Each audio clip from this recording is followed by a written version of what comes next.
창밖으로 햇살이 들어왔습니다. 5월의 아침은 언제나 부드러웠지요. 김선영은 거실 창문을 열고 깊이 숨을 들이켰습니다. 아직 차가운 공기가 남아 있었지만 곧 여름이 올 거라는 걸 알 수 있었습니다. 엄마, 나 학교 가요. 딸 수민이가 현관문을 열며 인사했습니다. 고3이 된 딸의 뒷모습은 어느새 어른스러워져 있었지요. 선영은 수민의 교복깃을 바로 잡아주며 말했습니다. 아침 먹고 가렴. 괜찮아요. 늦겠어요. 문이 닫혔습니다. 선영은 잠시 그 자리에 서 있었습니다. 아이들이 커가는 속도는 참 빨랐지요.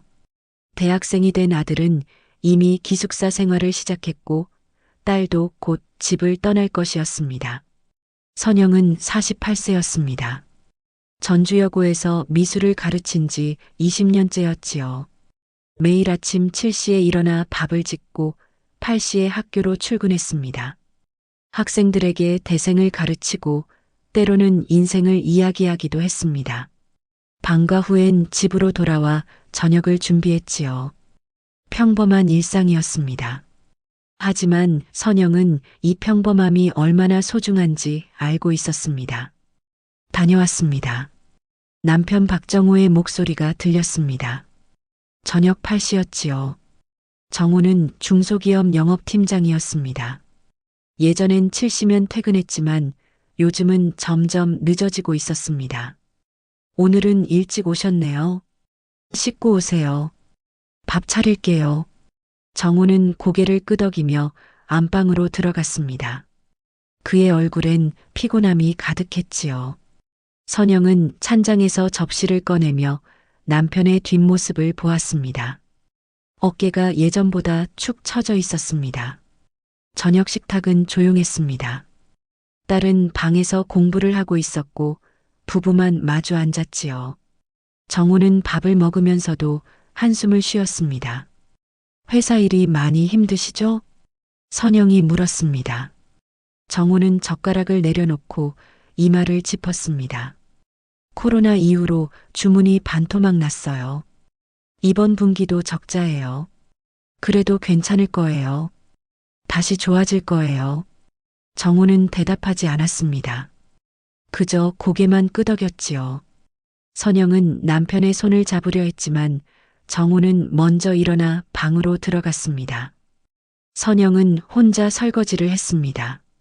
물소리가 유난히 크게 들렸지요. 창밖으로 어둠이 내려앉고 있었습니다. 다음 날 학교 미술실에서 선영은 학생들과 함께 봄 풍경을 그렸습니다. 캔버스 위로 연두색 물감이 번졌지요. 학생들은 저마다 자신만의 봄을 표현하고 있었습니다. 선생님, 봄은 항상 이렇게 예쁜가요? 한 학생이 물었습니다. 선영은 미소 지으며 대답했습니다. 봄은 매년 와요. 하지만 매년 다르지요. 우리가 매년 다른 사람이 되니까요. 학생은 고개를 갸우뚱했지만 곧 다시 붓을 들었습니다. 선영은 창밖을 바라보았습니다. 교정에 벚꽃이 흩날리고 있었지요. 아름다웠습니다. 하지만 왜인지 마음 한구석이 허전했습니다. 그날 저녁 정호는 또 늦게 들어왔습니다. 선영은 거실 소파에 앉아 책을 읽고 있었지요. 정호는 말없이 안방으로 들어갔습니다. 선영은 책을 덮고 한참을 가만히 앉아 있었습니다. 무언가 달라지고 있었습니다. 아주 천천히, 눈치채기 어려울 정도로 느리게. 하지만 분명히 변하고 있었지요. 주말이 왔습니다. 선영은 남편과 함께 전주 한옥마을을 걷자고 제안했습니다. 오랜만에 둘이서 시간을 보내고 싶었지요. 미안해요. 오늘 회사에 나가야 해요. 정우가 말했습니다. 토요일인데도 출근을 한다는 것이었지요. 선영은 고개를 끄덕였습니다. 그럼 다음 주에요. 네, 다음 주에. 하지만 다음 주도 그 다음 주도 약속은 지켜지지 않았습니다. 선영은 혼자 한옥마을을 걸었습니다. 관광객들이 많았지요. 가족들이, 연인들이, 친구들이 함께 웃으며 사진을 찍었습니다. 선영은 그들을 보며 걸었습니다. 발걸음이 무거웠지요. 경기전 앞에 서서 선영은 하늘을 올려다보았습니다. 구름 한 점 없이 맑았습니다. 이상하게도 눈물이 날 것 같았지요. 하지만 울지 않았습니다. 울면 안 될 것 같았습니다. 왜 그런지는 몰랐습니다. 집으로 돌아오는 길, 선영은 꽃집 앞에서 멈춰 섰습니다. 하얀 튤립이 예뻤지요. 그녀는 한 다발을 샀습니다. 집 거실에 놓으면 좋을 것 같았습니다. 다녀왔습니다. 문을 열고 들어섰지만 아무도 없었습니다. 딸은 학원에 갔고 남편은 아직 돌아오지 않았지요. 선영은 튤립을 화병에 꽂았습니다. 하얀 꽃잎이 부드럽게 펼쳐졌습니다. 창밖으로 바람이 불어왔습니다. 커튼이 살랑거렸지요. 선영은 창문을 닫으려다 멈췄습니다. 바람이 시원했습니다. 하지만 어딘가 낯설었지요. 그녀는 알지 못했습니다. 바람은 언제나 조용히 시작된다는 것을, 그리고 그 바람이 모든 것을 바꿀 수도 있다는 것을. 밤이 깊어갔습니다. 선영은 거실 불을 끄고 방으로 들어갔습니다. 옆에 누운 남편의 등이 보였지요. 그녀는 손을 뻗었습니다. 하지만 닿지 않았습니다. 아주 조금의 거리였지만 왠지 멀게 느껴졌습니다. 선영은 눈을 감았습니다. 내일도 햇살이 들어올 것이었습니다. 그렇게 믿고 싶었습니다.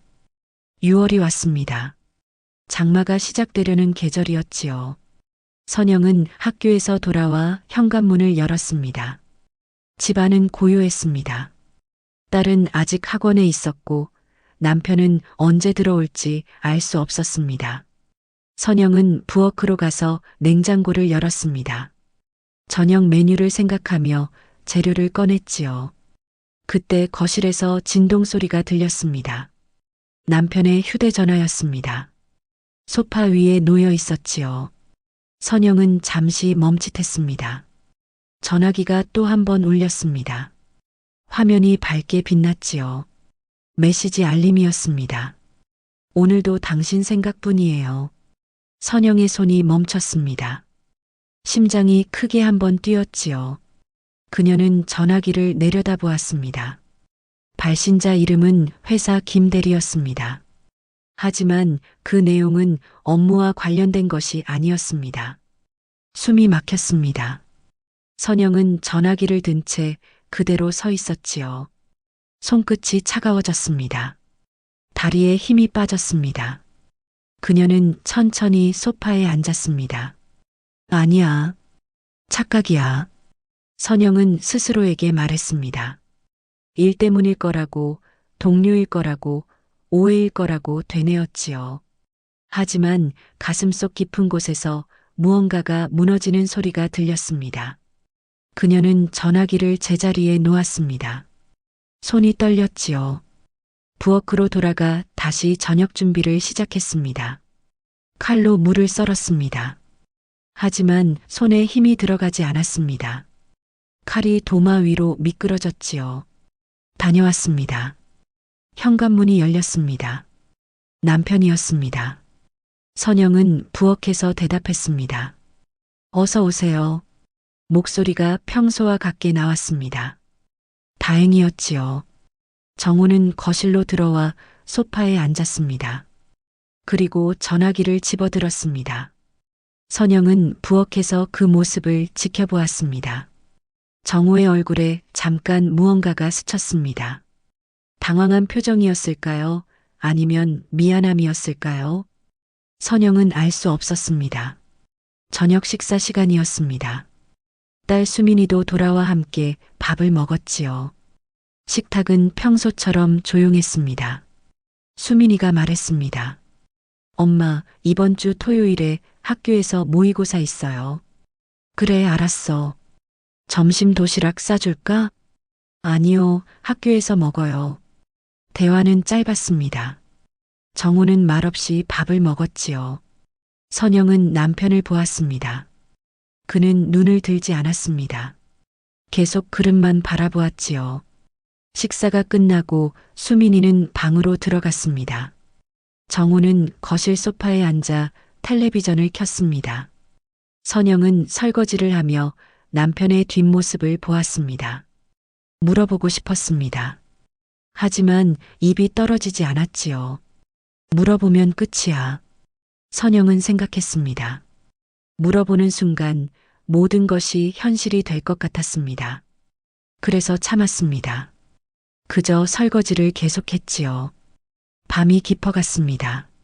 선영은 침대에 누웠지만 잠이 오지 않았습니다. 옆에서 정우의 숨소리가 들렸지요. 규칙적인 숨소리였습니다. 그는 잠들어 있었습니다. 선영은 천장을 바라보았습니다. 어둠 속에서 아무것도 보이지 않았지요. 하지만 머릿속은 너무 밝았습니다. 온갖 생각이 꼬리를 물고 이어졌습니다. 내가 뭘 잘못했을까? 선영은 지난 시간들을 떠올렸습니다. 남편에게 소홀했던 적이 있었을까요? 아이들에게만 신경 쓴 건 아니었을까요? 예쁘게 꾸미지 않은 것이 문제였을까요? 그러다 문득 깨달았습니다. 자신을 탓하고 있다는 것을요. 선영은 눈을 감았습니다. 눈물이 흘러내렸지요. 소리 없이 울었습니다. 옆에서 잠든 남편을 깨우지 않기 위해서였습니다. 다음 날 아침 선영은 평소처럼 일어났습니다. 거울을 보았지요. 눈이 조금 부어 있었습니다. 찬물로 얼굴을 씻었습니다. 화장을 했습니다. 거울 속 자신이 낯설었지요. 학교에 갔습니다. 복도를 걷는데 다리가 무거웠습니다. 미술실 문을 열었지요. 학생들이 벌써 와 있었습니다. 선생님, 안녕하세요. 밝은 인사가 들렸습니다. 선영은 미소 지었습니다. 자연스럽게 나오는 미소였지요. 수년간 연습한 표정이었습니다. 그래, 안녕. 오늘은 정물화를 그릴 거예요. 수업이 시작되었습니다. 선영은 학생들 사이를 걸으며 그림을 봐주었습니다. 조언을 해주고 칭찬을 해주었지요. 그 시간만큼은 다른 생각을 하지 않았습니다. 할 수 없었습니다. 수업이 끝나고 학생들이 나갔습니다. 미술실에 혼자 남았지요. 선영은 창밖을 보았습니다. 비가 내리기 시작했습니다. 장마가 온 것이었습니다. 그날 저녁 정우는 또 늦게 들어왔습니다. 10시가 넘은 시간이었지요. 선영은 거실에서 책을 읽고 있었습니다. 정우가 말했습니다. 아직 안 주무셨어요? 네, 책 좀 읽으려고요. 정우는 안방으로 들어갔습니다. 선영은 책을 덮었습니다. 글자가 눈에 들어오지 않았지요. 한참을 그렇게 앉아 있었습니다. 일주일이 지났습니다. 선영은 남편을 관찰했습니다. 의도한 것은 아니었지요. 그저 자연스럽게 눈이 갔습니다. 정우는 전화를 자주 확인했습니다. 메시지가 올 때마다 화면을 가렸습니다. 웃는 횟수가 줄었습니다. 집에 있을 때 눈을 마주치지 않았지요. 선영은 알았습니다. 무언가 일어나고 있다는 것을. 하지만 여전히 물어보지 못했습니다. 두려웠습니다. 진실을 마주하는 것이요. 어느 토요일 오후였습니다. 정우가 말했습니다. 오늘 회사에 좀 다녀올게요. 토요일인데요? 긴급한 일이 생겼어요. 정우는 서둘러 옷을 갈아입었습니다. 평소보다 신경 써서 입었지요. 선영은 그 모습을 보았습니다. 가슴이 저렸습니다. 점심은요? 밖에서 먹을게요. 정우가 나갔습니다. 선영은 창가에 서서 남편이 차를 타고 나가는 모습을 보았습니다. 비가 내리고 있었지요. 차가 시야에서 사라졌습니다. 선영은 소파에 앉았습니다. 텅 빈 거실이었습니다. 딸은 학교에 갔고 집엔 혼자였지요. 빗소리가 창문을 두드렸습니다. 그녀는 손으로 얼굴을 감쌌습니다. 이제 더 이상 모른 척할 수 없었습니다. 무언가 깨어지고 있었습니다. 천천히, 조용히 하지만 확실하게요. 선영은 일어나 안방으로 갔습니다. 옷장을 열었지요. 남편의 옷들이 걸려 있었습니다. 그녀는 재킷 주머니를 더듬었습니다. 무엇을 찾는지 스스로도 몰랐습니다. 아니, 알고 싶지 않았지요. 주머니엔 영수증 하나가 있었습니다. 레스토랑 영수증이었지요. 2인분이었습니다. 날짜는 지난주 수요일이었습니다. 그날 정우는 야근한다고 했었습니다. 선영은 영수증을 다시 주머니에 넣었습니다. 옷장을 닫았지요. 거실로 나와 소파에 앉았습니다. 아무 생각도 하지 않으려 했습니다. 하지만 생각은 계속 흘러나왔습니다. 이제 어떻게 하지? 물어봐야 할까요? 아니면 계속 모른 척해야 할까요? 답은 없었습니다. 선영은 창밖을 보았습니다. 비가 계속 내렸지요. 그날 밤 정우는 11시가 넘어 돌아왔습니다. 선영은 이미 누워 있었지요. 눈을 감고 잠든 척했습니다. 정우가 침대에 누웠습니다. 등을 돌리고 누웠지요. 둘 사이에 침묵이 흘렀습니다. 무거운 침묵이었습니다. 선영은 눈을 떴습니다.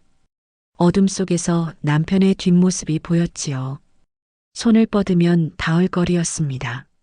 하지만 선영은 손을 뻗지 않았습니다. 그 거리가 점점 멀어지고 있었습니다. 선영은 그것을 느낄 수 있었지요. 집안의 공기가 달라지고 있었습니다. 차가워지고 있었습니다. 선영은 다시 눈을 감았습니다. 그리고 생각했습니다. 무너지면 안 돼.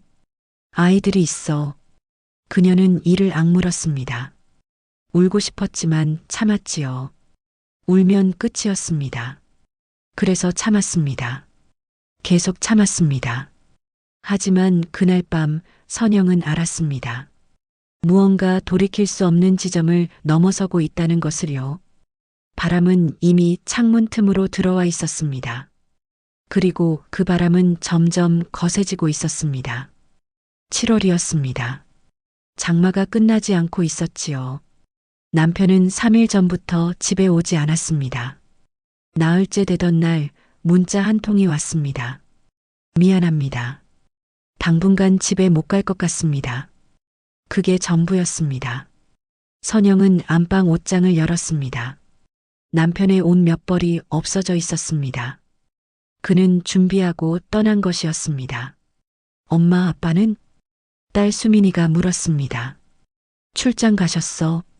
거짓말이었습니다. 며칠이 지났습니다. 선영은 학교에 가서 수업을 했습니다. 학생들에게 웃어 보였습니다. 아무 일도 없는 것처럼요. 하지만 밤이 되면 텅 빈 거실에 혼자 앉아 있었습니다. 시간이 흘렀지요. 나는 잘 살고 있는 걸까? 대답은 없었습니다. 8월이 되었습니다. 여름방학이 시작되었지요. 어느 날 오후 수민이가 말했습니다. 엄마 아빠 진짜 출장 간 거 맞아요? 저 바보 아니에요. 선영의 손이 멈췄습니다. 괜찮아요. 저 이제 다 컸어요. 엄마 혼자서도 괜찮아요. 그 말에 선영의 눈에서 눈물이 흘렀습니다. 처음으로 아이 앞에서 우는 것이었지요. 미안해. 왜 미안해요? 엄마 잘못 없어요.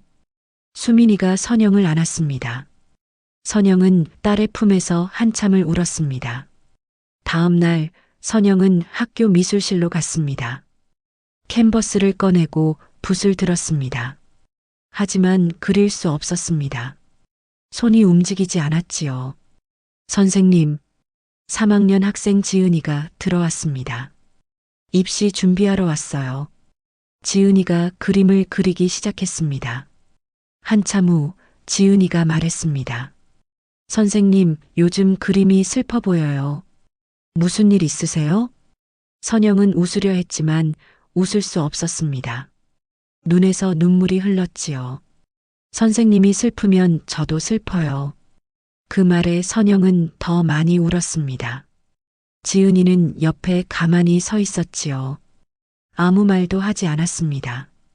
울음이 그치고 선영은 말했습니다. 고마워. 저야말로 고마워요. 선생님 덕분에 미술하게 됐어요. 그날 저녁 선영은 집으로 돌아왔습니다. 침대에 앉아 한참을 생각했지요. 나는 남편을 잃은 게 아니야. 내 안에 나를 잃었던 거야. 모든 게 명확해졌습니다. 선영은 지난 시간 동안 자신을 잃고 있었던 것이었지요. 선영은 거실로 나가 창문을 열었습니다. 저녁 바람이 들어왔습니다. 그녀는 알았습니다. 이제 다시 시작해야 한다는 것을요. 무너진 곳에서 혼자서요. 선영은 깊이 숨을 들이켰습니다. 바람이 그녀의 머리칼을 스쳤습니다. 침묵의 계절이 지나가고 있었습니다. 9월이 왔습니다. 새 학기가 시작되었지요. 선영은 미술실에 혼자 남았습니다. 학생들이 모두 돌아간 후였지요. 캔버스를 꺼내고 물감을 준비했습니다. 한참을 망설이다 붓을 들었습니다. 처음엔 아무것도 그릴 수 없었습니다. 붓이 움직이지 않았지요. 하지만 선영은 기다렸습니다. 그저 캔버스를 바라보았습니다. 그리고 그렸습니다. 한 여자의 얼굴이었습니다. 눈물을 흘리는 여자였지요. 선영은 그 여자를 오래 그렸습니다. 세밀하게, 정성스럽게요. 다음 날도 미술실에 남았습니다. 이번엔 다른 캔버스를 꺼냈지요. 같은 여자를 그렸습니다. 하지만 이번엔 웃고 있었습니다. 왜 웃을까? 선영은 스스로에게 물었습니다. 답은 아직 몰랐지요. 하지만 계속 그렸습니다. 일주일이 지났습니다. 열흘이 지났습니다. 선영은 매일 그림을 그렸지요. 우는 여자, 웃는 여자. 같은 주제를 반복했습니다. 선생님, 요즘 그림 많이 그리시네요. 동료 교사가 말했습니다. 선영은 고개를 끄덕였습니다. 네, 오랜만에 제 그림을 그리고 있어요. 얼굴이 좋아 보여요. 선영은 미소 지었습니다. 거짓 미소가 아니었지요. 10월이었습니다. 지은이가 미술실로 찾아왔습니다. 선생님, 전주미술회에서 신인전 한대요. 선생님도 내보세요. 네, 선생님 그림 진짜 좋아요. 선영은 망설였습니다. 오랫동안 전시에 참여하지 않았지요. 용기가 필요했습니다. 한번 해볼게. 선영은 그림을 골랐습니다. 웃고 있는 여자의 그림이었지요. 제목을 붙였습니다. 바람 속의 여자. 11월 전시가 열렸습니다. 전주 한옥마을의 작은 갤러리였지요. 선영은 전시장에 갔습니다. 자신의 그림 앞에 섰습니다. 여자는 바람 속에서 웃고 있었습니다. 머리카락이 날리고 있었지요. 하지만 표정은 평온했습니다. 관람객 한 명이 다가왔습니다. 중년 여성이었지요. 이 여자는 왜 웃고 있나요? 바람이 거센데. 선영은 그림을 보며 대답했습니다. 사랑이 떠난 자리에 자신을 다시 만났거든요. 여성이 고개를 끄덕였습니다. 아름답네요. 슬프지만 아름다워요. 선영은 미소 지었습니다. 진심이었지요. 전시가 끝나고 선영은 한옥마을을 걸었습니다. 혼자였지만 외롭지 않았습니다. 가을 바람이 불었지요. 낙엽이 떨어졌습니다. 선영은 벤치에 앉았습니다. 하늘을 올려다보았지요. 구름이 천천히 흘러갔습니다. 나는 괜찮아질 거야. 처음으로 확신했습니다. 집으로 돌아가는 길 휴대전화가 울렸습니다. 수민이었지요. 엄마 어디야? 한옥마을이야. 전시 보고 오는 중이야. 나도 보러 갈걸. 다음엔 같이 가요. 그래, 같이 가자. 통화를 끊고 선영은 걸었습니다. 발걸음이 가벼웠지요. 그날 밤 선영은 일기를 썼습니다. 오랜만이었습니다. 오늘 나는 나를 그렸다. 우는 나, 웃는 나. 그리고 깨달았다. 그림은 나의 고백이자 용서였다는 것을. 선영은 일기장을 덮었습니다. 창밖을 보았지요. 달이 떠 있었습니다. 내일도 그림을 그릴 것입니다. 선영은 그렇게 생각했지요. 그리고 미소 지었습니다. 바람은 여전히 불고 있었지만 이제 두렵지 않았습니다. 12월이었습니다. 겨울이 시작되고 있었지요. 선영은 미술실에서 그림을 그리고 있었습니다. 창밖으로 첫눈이 내리고 있었지요. 고요한 오후였습니다. 노크 소리가 들렸습니다. 선영은 붓을 내려놓고 문을 보았습니다. 들어오세요. 문이 열렸습니다. 정우였습니다. 선영은 놀라지 않았습니다. 언젠가 올 거라고 생각했었지요. 정우는 초라해 보였습니다. 수척한 얼굴이었습니다. 눈가에 주름이 깊어져 있었지요. 선영 씨, 정우가 말했습니다. 목소리가 떨렸습니다. 앉으세요. 선영은 의자를 가리켰습니다. 정우가 앉았지요. 둘 사이에 침묵이 흘렸습니다. 미안합니다. 정우가 먼저 말했습니다. 다시 시작하고 싶습니다. 제가 잘못했어요. 선영은 정우를 보았습니다. 그의 눈에는 후회가 가득했지요. 하지만 선영은 더 이상 흔들리지 않았습니다. 정우 씨, 선영이 조용히 말했습니다. 난 이미 다시 시작했어요. 정우가 고개를 들었습니다. 선영의 얼굴을 보았지요. 당신이 떠났을 때 난 무너졌어요. 하지만 일어났어요. 혼자서요. 알아요. 미안해요. 미안하단 말로는 부족해요. 그건 당신도 알잖아요. 정우가 고개를 숙였습니다. 선영은 창밖을 보았지요. 눈이 계속 내리고 있었습니다. 저 바람 보이세요? 여전히 불고 있어요. 하지만 이젠 나를 흔들지 않아요. 선영은 일어났습니다. 창문으로 걸어갔지요. 창문을 열었습니다. 차가운 바람이 들어왔습니다. 하지만 선영은 미소 지었습니다. 난 나를 다시 찾았어요. 그게 더 중요해요. 정우가 일어섰습니다. 용서는 안 돼도 이해는 해줄 수 있어요?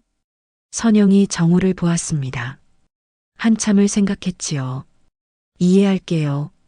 하지만 돌아올 순 없어요. 알아요. 정우의 눈에서 눈물이 흘렀습니다. 당신이 행복했으면 좋겠어요. 선영은 고개를 끄덕였습니다. 당신도요, 정우 씨. 정우가 미술실을 나갔습니다. 선영은 창가에 서서 그의 뒷모습을 보았지요. 눈 속으로 사라지는 모습이었습니다. 선영은 눈물을 흘리지 않았습니다. 슬프지 않았습니다. 단지 끝났다는 것을 알았지요. 그날 저녁 선영은 집으로 돌아왔습니다. 수민이가 부엌에서 라면을 끓이고 있었지요. 엄마 라면 먹어요? 그래, 같이 먹자. 둘은 식탁에 앉았습니다. 따뜻한 라면을 먹었지요. 엄마, 요즘 예뻐졌어요. 수민이가 말했습니다. 선영이 웃었습니다. 그래. 네, 진짜요. 뭔가 달라졌어요. 선영은 딸의 손을 잡았습니다. 고마워. 내가 있어서. 뭐가요? 당연한 건데. 수민이가 부끄러워하며 웃었습니다. 밤이 되었습니다. 선영은 침대에 누워 창밖을 보았지요. 눈이 그쳤습니다. 달이 밝게 빛나고 있었습니다. 선영은 생각했습니다. 지난 시간들을요. 아픔을, 눈물을, 그리고 다시 일어선 것을요. 나는 괜찮아. 처음으로 진심으로 생각했습니다. 다음 날 아침 선영은 미술실에 갔습니다. 새 캔버스를 꺼냈지요. 붓을 들었습니다. 이번엔 풍경을 그렸습니다. 봄 풍경이었지요. 꽃이 피는 들판이었습니다. 바람이 불고 있었지만 꽃들은 흔들리지 않았습니다. 선영은 그림을 그리며 웃었습니다. 진심으로 웃었지요. 창밖으로 햇살이 들어왔습니다. 따뜻한 빛이었습니다. 바람은 여전히 불고 있었습니다. 하지만 이제 두렵지 않았습니다. 선영은 붓을 들고 계속 그렸습니다. 자신의 보물요.